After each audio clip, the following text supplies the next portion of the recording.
Totalitarianism is an active, rigorous process of getting an idea, ideology, concept, and enforcing it as the premise to the inner circle and outer boundary to all possible things. It is the process of putting a stain on the entirety of the cosmos, let's say, so that all knowledge can only be understood through a particular lens.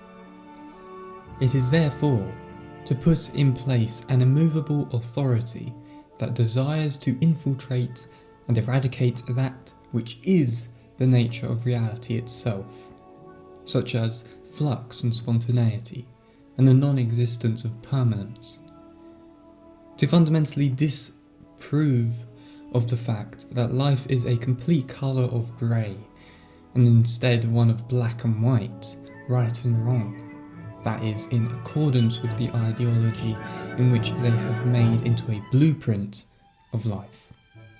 So what is totalitarianism or authoritarianism in the world of today? How is its function different from the forces of totality from the past? And why is today's totalitarianism the most powerful, and maybe even for some, the most unseen and most unconscious within our minds and perception? Let's say I made a replica of the way in which we internalise the human experience, and that through this replica, the ability to fulfil the instincts of human experience could be achieved. But of course, this replica is not identical to the true way in which we experience the physical world through our bodies. It's more of a reconstruction. So much so that it is an inversion of sovereign human existence. The reason why the reconstruction is an inversion is because the fulfillment of instincts will not be fulfilled by us, and they will not be felt by us initially either. This is where the inversion begins, because it was Freud that understood that it was the unconscious instincts of the id which would rise into and through the ego, that what would be unconscious would become our reality. That life is an instinctual, unconscious battle between eros and thanatos, love and death.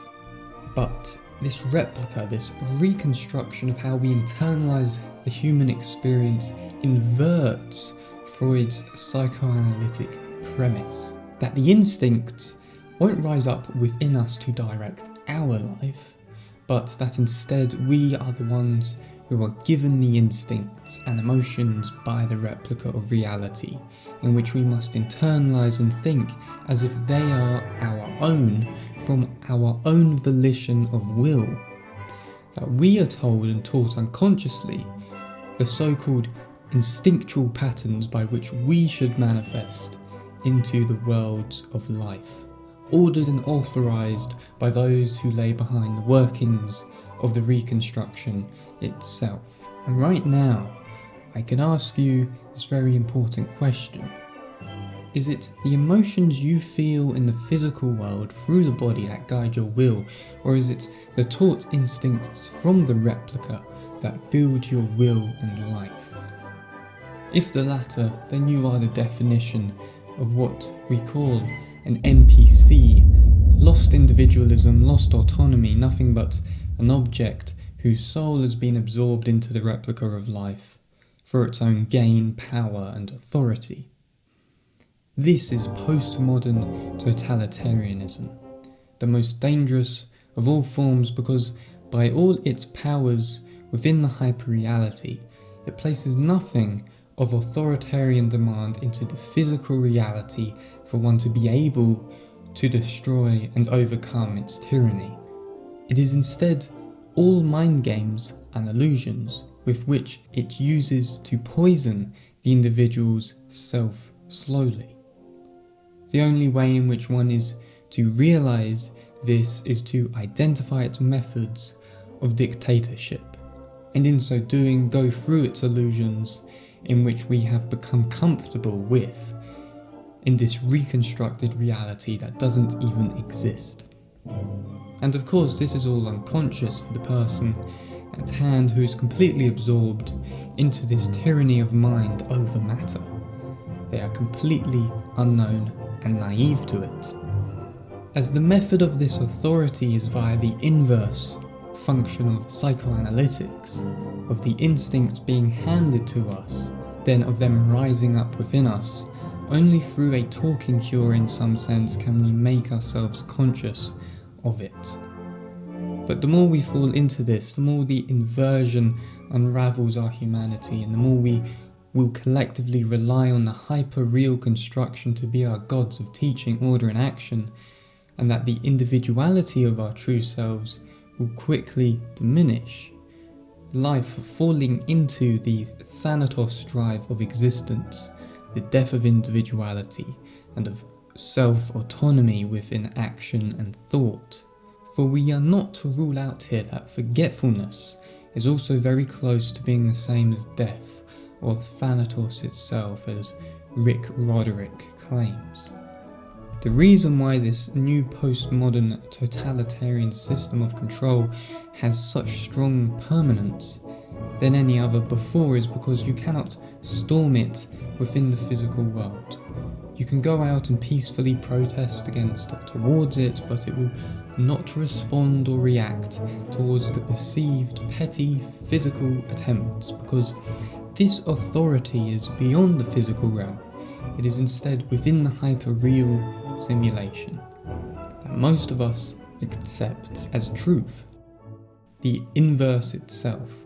Not only is it the inverse of the physical, but its entire purpose is to invert that which is also within the physical itself. The media to make the physical truth a simulated lie, whereby the news becomes the inverse function of what news should be.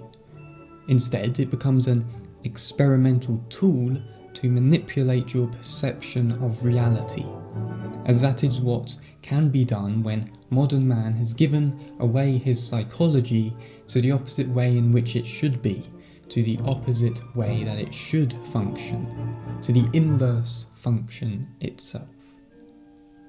I wrote online a few days ago that the media is Freudian psychoanalytics in reverse, and I said the following, that they teach you unconsciously the instinctual patterns, quote-unquote instinctual patterns, that they want you to exhibit into the world. A bit like predictive programming. So to finalise this video and to finish it off, I want to offer a description of the archetypal element that is manifest within this global postmodern authority, with a quote from Jung to give a conclusion, or to give a conclusive look at the fundamental nature behind this machine, how it cultivates the inverse of humanism and the creation of the NPC, if you will. What then is the projection-making factor? The East calls it the spinning woman, Maya, who creates illusion by her dancing. Had we not long since known it from the symbolism of dreams? This hint from the Orient would put us on the right track. The enveloping, embracing and devouring element points unmistakably to the mother, that is, to the son's relation to the real mother, to her imago, and to the woman who is to become a mother for him. His eros, or eros, is passive like a child's. He hopes to be caught, sucked in, enveloped and devoured. He seeks, as it were, the protecting, nourishing, charmed circle of the mother, the condition of the infant released from every care, in which the outside world bends over him and even forces happiness upon him. No wonder the real world vanishes from sight. If this situation is dramatised as the unconscious usually dramatises it, then there appears before you on the psychological stage a man living regressively, seeking his childhood and his mother, fleeing from a cold, cruel world which denies him understanding. That it might be expected that Eros would make a comeback, possibly.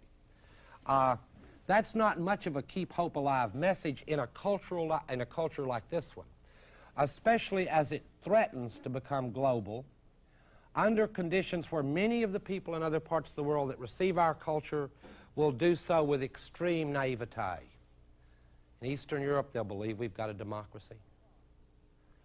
They'll love to have a VCR, and with each step forward, they'll become more entrapped in the same totalitarian system that is much more subtle than the crude and simple one that many of them have overthrown. What a joy to overthrow a crude and simple totalitarian system. I mean, all of us enjoyed that, right? Dancing on the wall was fun because that system was so crude and not postmodern enough. It didn't understand that there are walls you can build that cannot be seen between people. Those are harder walls to overthrow. The walls they build between different races and classes and sexes in our society, those walls are much more difficult to overthrow than crude and stupid walls like the Great Wall of China, which doesn't wall anybody out, it just walls you in. But the stupid forms of totalitarianism build these walls in a way that people can storm them. The global system that I'm talking about not is already here perhaps, but is on its way, perhaps. About the present and future you can just guess. I mean, that's what scientists do too. Make their best guess. You can just guess, but about this system, the walls will be much harder to storm because they won't be the kind that will be available for storming. It's hard to storm the walls on TV. In fact, you'll already, like in Total Recall, have the feeling you've already stormed them.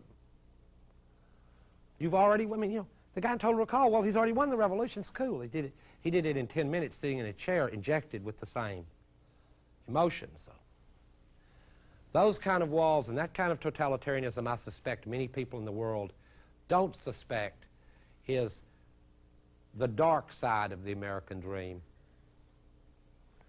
I hope that there will be forms of resistance. But the basis of that hope today is slim. I'd be less than honest if I said it was more than slim. I expect, and with Freud, hope that the final word hasn't been said. I don't think that, in a way, it is part of this system that final words are sayable, even in this system.